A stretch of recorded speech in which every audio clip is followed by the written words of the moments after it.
Hello students, स्वागत है आपका अपने चैनल MGM कैरियर इंस्टीट्यूट में। तो स्टूडेंट्स, हम आयनिक इक्विलिब्रियम को पढ़ रहे थे। आयनिक इक्विलिब्रियम में आज हम एसिड और बेस के बारे में पढ़ेंगे। उससे पहले स्टूडेंट्स, अगर आपने हमारे चैनल को सब्सक्राइब नहीं किया है तो जल्दी से सब्सक्राइब कर दें और हाँ, बेल आइकन को प्रेस करना ना भूलें ताकि आपको हमारे डेली लाइव लेक्चर्स का नोटिफिकेशन सबसे पहले मिले। ओके स्टूडेंट्स, तो आइए अब हम बात करते हैं आयनिक इक्विलिब्रियम में हमारे आज के टॉपिक एसिड एंड बेस के बारे में। ठीक है, एसिड एंड बेसिस। तो हमारे पास तीन तरह के एसिड बेस हमारे पास मिलेंगे यहाँ पे, जिसमें फर्स्ट है ऑरेनियस एसिड एंड बेस। क्या है first? Arrhenius acid and base. इसमें फर्स्ट पॉइंट में पढ़ता हूँ ऑरेनियस एसिड। तो जो ऑरेनियस एसिड है वो कंपाउंड होते हैं जो कि एक्वस सॉल्यूशन में H+ आयन देते हैं या H+ आयन डोनेट करते हैं। ठीक है, compound which donates H+ ion in aqueous solution. और यहाँ पे एक्वस सॉल्यूशन होना मस्ट है। एक्वस सॉल्यूशन नहीं होगा तो फिर मैं उसको ऑरेनियस एसिड नहीं बोलूँगा। तो जो एग्जांपल है वो ये हैं HCl, H2SO4, H3PO4, HNO3 and HCN। मतलब कि सारे के सारे एसिड जो कि अगर मैं इनको एक्वस सॉल्यूशन में डालूँ तो ये अपने आयन H+ मुझे दे देंगे। ठीक है, नेक्स्ट आता है यहाँ पे ऑरेनियस बेस। ठीक है, नेक्स्ट क्या आता है? ऑरेनियस बेस। ऑरेनियस बेस सिंपली वो कंपाउंड जो कि एक्वस सॉल्यूशन में OH- डोनेट करते हैं या OH- देते हैं, और इसमें भी एक्वस सॉल्यूशन होना ज़रूरी है। ये मतलब ये कंडीशन ही है कि एक्वस सॉल्यूशन होना ज़रूरी है, तभी हम ऑरेनियस एसिड और बेस उसको बोलेंगे। ठीक है, तो यहाँ पे जो एग्जांपल हैं वो ये हैं BeOH2, KOH, NaOH and ZnOH2 etcetera, जो भी OH- हमें आयन देते हैं। ठीक है, ये हैं ऑरेनियस एसिड और बेस के बारे में। नेक्स्ट है dissociation constant of polyprotic acid. Polyprotic acid का मतलब होता है जिसके पास एक से ज़्यादा H+ आयन होते हैं। ठीक है, जिसके पास एक से ज़्यादा H+ आयन होते हैं, जैसे कि H2CO3, H3PO4, H2S, ये सारे क्या है? पॉलीप्रोटिक एसिड है। तो मैं एक एसिड ले लेता हूँ इनमें से H3PO4, और ये कैसे डिसोसिएट होता है एक एक करके वो हम देखेंगे। तो यहाँ पे H3PO4 जो है, अगर ये इसमें से एक H+ निकालता है तो क्या बनाएगा यहाँ पे? H2PO4-, और इसके डिसोसिएशन को मैं बोल दूंगा Ka, और ये फर्स्ट डिसोसिएशन है तो इसको Ka1 बोलूँगा। सेकेंड है H2PO4- में से अगर मैं एक H+ निकाल देता हूँ तो ये बनता है HPO4-, इसका डिसोसिएशन कांस्टेंट को मैं बोलूँगा Ka2। एंड HPO4- जो है वो एक H+ निकाल के क्या बनाएगा? PO4-, और इसको बोलूँगा मैं Ka3। तो इस तरीके से अलग अलग H+ के लिए एक एक करके जो H+ निकल रहा है उसके लिए अलग अलग डिसोसिएशन कांस्टेंट डिफाइन हो गया है। ठीक है, अगर अब मैं इन तीनों रिएक्शंस को ऐड कर देता हूँ तो यहाँ से ये H2PO4 ये कट जाएगा, ये वाला कट जाएगा, और H3PO4 इधर बचेगा 3H+ और PO4-, और अगर मेरे को इस रिएक्शन के लिए डिसोसिएशन कांस्टेंट पूछते हैं Ka, तो वो क्या हो जाएगा? जब हम इक्वेशंस को ऐड कर देते हैं तो उनके जो इक्विलिब्रियम ये डिसोसिएशन कांस्टेंट है तो ये क्या होते हैं? मल्टीप्लाई हो जाते हैं। तो K की वैल्यू हमारे पास आ जाएगी K1 into K2 into K3। ठीक है, और अगर इस इक्वेशन का मैं माइनस लॉग ले लेता हूँ तो ये बन जाएगा Pk equals to Pk1 plus Pk2 plus Pk3। ठीक है, ये बन जाएगी, है ना। अब यहाँ पे ये वाला जो ऑर्डर है ये कैसे आया है? जो K है वो वीक का डिसोसिएशन कांस्टेंट है। अब जो पहले से ही वीक है उसमें से भी अगर मैं कुछ और वीक निकालूंगा तो उसके लिए जो डिसोसिएशन कांस्टेंट आएगा वो तो धीरे धीरे कम होता जाएगा। ठीक है, इसीलिए जो K1 की वैल्यू है वो K2 से ज़्यादा होती है और K3 की सबसे कम होती है। तो ऑर्डर आएगा K1 सबसे ज़्यादा, देन K2, देन K3।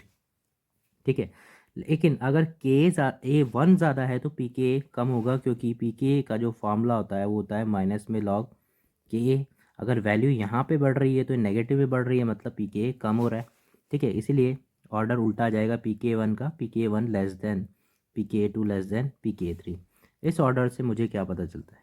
इस ऑर्डर से मुझे पता चलता है कि अगर K की वैल्यू बढ़ रही है ना, K की वैल्यू बढ़ रही है ना, तो डिसोसिएशन ऑफ एसिड क्या होगा? ज़्यादा होगा। अगर एसिड का डिसोसिएशन ज़्यादा होगा तो H+ आयन की कंसनट्रेशन क्या होगी? बढ़ेगी। और अगर H+ आयन की कंसनट्रेशन बढ़ेगी तो एसिडिक नेचर क्या होगा? बढ़ेगा। ठीक है, और अगर K की वैल्यू बढ़ती है तो फॉर्मूले से इससे मैं बता सकता हूँ कि Pk की वैल्यू क्या हो जाएगी? कम हो जाएगी। ओके स्टूडेंट्स, तो ये था एसिड के बारे में। सेम टू सेम काम हम किसके लिए करेंगे? डिसोसिएशन कांस्टेंट ऑफ पॉलीहाइड्रोक्सिक बेस जिसके पास एक से ज़्यादा OH- आयन होते हैं, जैसे कि AlOH3, ZnOH3, FeOH3 और ऐसे ही बहुत सारे बेस। तो हम एक ले लेते हैं क्या? AlOH3।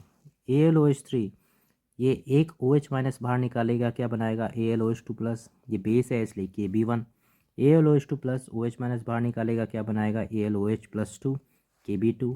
AlOH प्लस 2 एक OH बाहर निकालेगा और Al प्लस 3 बनाएगा। तो ये अलग अलग डिसोसिएशन कांस्टेंट है। अब क्या करेंगे, हम तीनों रिएक्शन को ऐड कर देंगे, तो ये कैंसिल हो गया, ये कैंसिल हो गया, बचा क्या AlOH3 3OH और एल्यूमिनियम प्लस 3 निकालेगा। और इसके लिए अगर के बी डिफाइन करूँ तो के बी अगेन क्या हो जाएगा, इन तीनों का मल्टीप्लिकेशन। और इस इक्वेशन का अगर मैं माइनस में लॉग ले लूँगा तो ये इक्वेशन हमारे पास आ जाएगी पी के बी इक्वल्स टू पी के बी 1 प्लस 2 प्लस 3।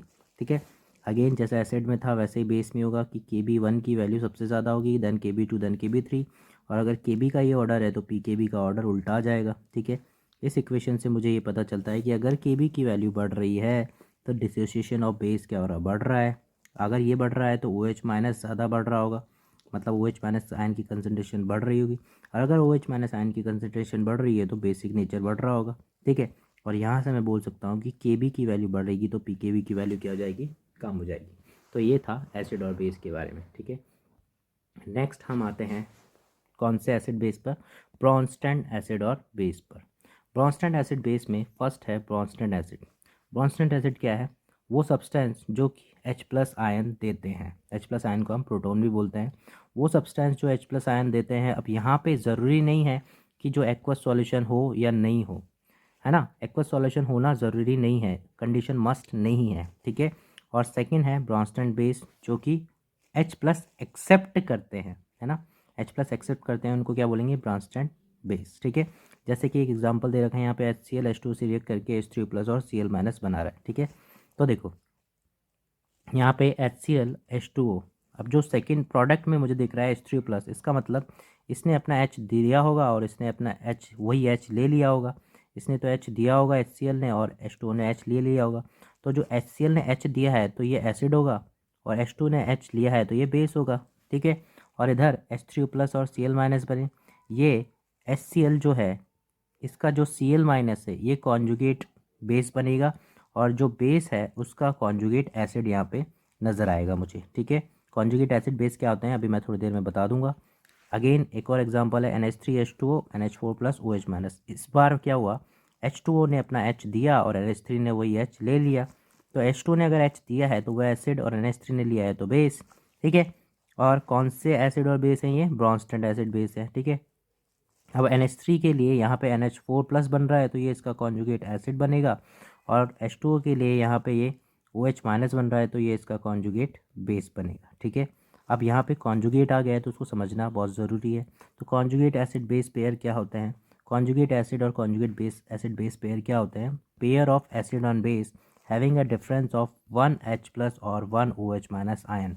मतलब ऐसे दो कंपाउंड, ऐसे दो एसिड और बेस के कंपाउंड या पेयर जिनमें एक H प्लस या फिर एक OH माइनस आयन का डिफरेंस होता है उसको कॉन्जुगेट एसिड बेस पेयर बोलते हैं। जैसे कि एसिड क्या करेगा, H प्लस बाहर निकालेगा तो एसिड के लिए कॉन्जुगेट बेस बनता है और बेस के लिए कॉन्जुगेट एसिड बनता है। बेस क्या करेगा, H प्लस ले लेगा या फिर OH माइनस बाहर निकालेगा। ठीक है, तो यहाँ पे कॉन्जुगेट एसिड बेस के रेस्पेक्ट में यहाँ कुछ क्वेश्चंस दे रखे हैं, हमें क्या निकालना है कॉन्जुगेट एसिड और बेस फॉलोइंग के लिए। तो हमें दे रखा है HSO4 माइनस, HSO4 माइनस का मुझे क्या करना है, कॉन्जुगेट एसिड और कॉन्जुगेट बेस बनाना है। ठीक है, अगर इसका कॉन्जुगेट एसिड पूछा हुआ है तो ये खुद क्या है, बेस है।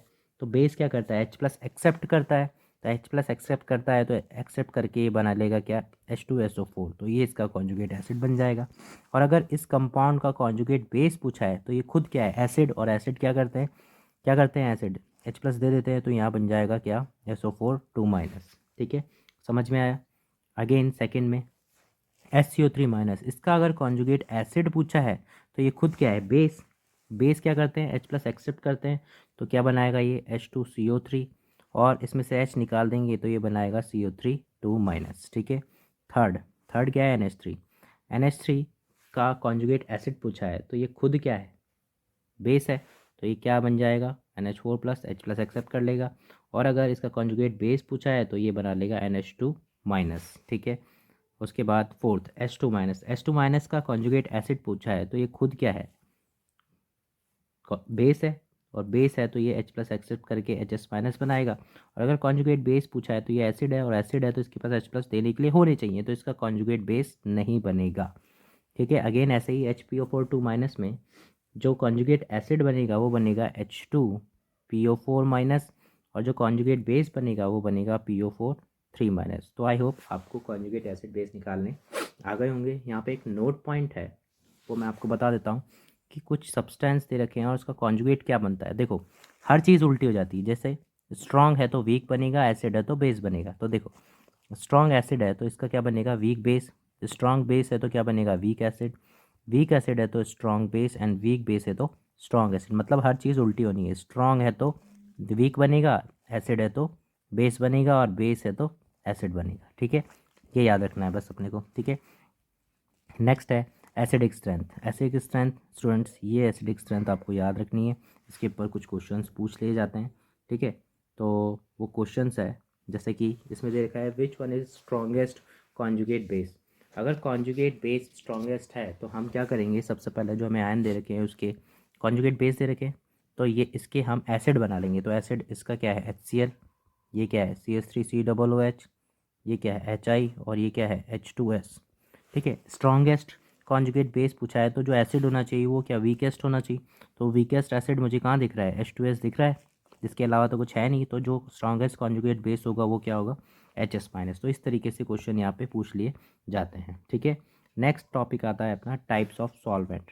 टाइप्स ऑफ सॉल्वेंट, कितने तरह के सॉल्वेंट अपने पास होते हैं, ये कुछ क्वेश्चन है जो पूछे जाते हैं, इसलिए मैं आपको ये सब कुछ बता रहा हूँ। ठीक है, फर्स्ट वन है प्रोटोफिलिक सॉल्वेंट। प्रोटोफिलिक सॉल्वेंट मतलब जो कि प्रोटोन एक्सेप्ट करता है, मतलब कि जो H प्लस आयन एक्सेप्ट करते हैं, जैसे कि H2O NH3 C2H5 OH। Protogenic solvent, protogenic solvent होते हैं जो कि प्रोटोन डोनर होते हैं, जो H प्लस आयन देते हैं, जैसे कि H2SO4 aqueous, aqueous HNO3, glacial acetic acid, ये सब है। एम्फीप्रोटिक सॉल्वेंट जो कि प्रोटोजेनिक और प्रोटोफिलिक दोनों की तरह काम करते हैं, जो H प्लस दे भी सकते हैं और ले भी सकते हैं, जैसे कि NH3H2O। एप्रोटिक सॉल्वेंट जिसके पास H प्लस न तो देने के लिए होता है ना ही लेने के लिए होता है, तो उसको बोलते हैं neither accept nor donate H plus ion, जैसे C6H6 CCl4 CHCl3 CH2। ठीक है, लेवलिंग सॉल्वेंट, लेवलिंग सॉल्वेंट वो सॉल्वेंट होते हैं जिनके अंदर हर एक एसिड सेम तरह से बिहेव करता है, मतलब उनका अल्फा सेम होता है, जैसे कि HCl को मैं H2O में डालूँ, H2SO4 को H2O में डालूँ, और HNO3 को H2O में डालूँ, तो H2O यहाँ पे क्या है, ये लेवलिंग सॉल्वेंट है, इसमें अल्फा सब जगह क्या रहेगा, सेम आएगा। ठीक है, डिफ्रेंशिएटिंग सॉल्वेंट, नेक्स्ट आता है डिफ्रेंशिएटिंग सॉल्वेंट। इसमें क्या होता है कि जो अलग अलग सॉल्वेंट है उसमें डिग्री ऑफ आयनाइजेशन एसिड का अलग अलग आएगा, जैसे कि HCl4 को मैं DS में डालता हूँ तो अल्फ़ा 1 आएगा, यहाँ अल्फ़ा 2 आएगा, और यहाँ अल्फ़ा 3, मतलब अल्फ़ा इसका क्या है, अलग अलग है, इसलिए इनको डिफ्रेंशिएटिंग सॉल्वेंट बोलेंगे। ठीक है, नेक्स्ट है relation between decision constant of, अब किसका, वीक बेस और इसका कॉन्जुगेट का, और वीक एसिड और इसका कॉन्जुगेट का। ठीक है, तो हम एक एग्जांपल ले लेते हैं, दोनों सेम ही तरीके से काम करते हैं। HCN और CN माइनस, ये क्या है, वीक एसिड, और CN माइनस का कॉन्जुगेट बेस। ठीक है, तो HCN को अगर मैं ब्रेक करता हूँ तो H प्लस CN माइनस में जाएगा। HCN के लिए K डिफाइंड होता है, K लिखते हैं H plus CN minus upon HCN। और CN माइनस इसका क्या है, ये अगर एसिड है तो ये कॉन्जुगेट बेस है, बेस इसकी रिएक्शन करवाते हैं H2 से HCnOH माइनस, इसके लिए के भी डिफाइंड होगा। के भी कैसे लिखेंगे, OH minus upon HCN, OH minus into HCN upon CN minus. इसको हम इसमें क्या नहीं लेते हैं H2O को, ठीक है ना, तो के बी आ गया। अब क्या करते हैं, इस के और इस के बी को मल्टीप्लाई कर देते हैं। मल्टीप्लाई करेंगे तो यहाँ से CN माइनस से CN माइनस और HCN से HCN कैंसिल हो जाएगा। H प्लस OH माइनस का मल्टीप्लिकेशन हमको पता है KW होता है, तो जो रिलेशन आता है वो ये आता है K इंटू के बी इक्वल्स टू KW। ये हम कॉन्जुगेट एसिड बेस पेयर के लिए लगा सकते हैं। ठीक है, और इस इक्वेशन का अगर मैं माइनस लॉग ले लेता हूँ तो ये बन जाएगा PKB plus PK equals to PKW। Okay students, तो आई होप आपको आज का वीडियो लेक्चर समझ में आ गया होगा। इसके आगे का चैप्टर हम अगले वीडियो में कंप्लीट करेंगे। Okay students, thank you.